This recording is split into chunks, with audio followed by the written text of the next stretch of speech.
Kaya mga pagpunta natin dun banda sa may Ilo, shoutout sa mga taga Ilo, sa mga followers natin dyan sa Ilo. Shoutout kung meron man ay shoutout sa inyo, at kung wala ay at mapanood mo yung video to, follow and subscribe.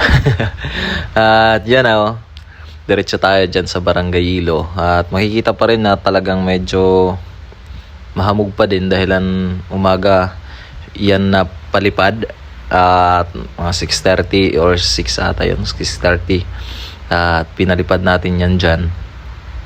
At kung makikita nyo yung RC ay full pa, at mga ilang minuto ay nabawasan na, at mga ilang minuto din ay talagang nagbawas pa siya, at mga ilang minuto ay pumawas pa din siya, hanggang sa naisipan kong ibalik. Nag 2 bar na lang ata yan, tapos binalik ko siya.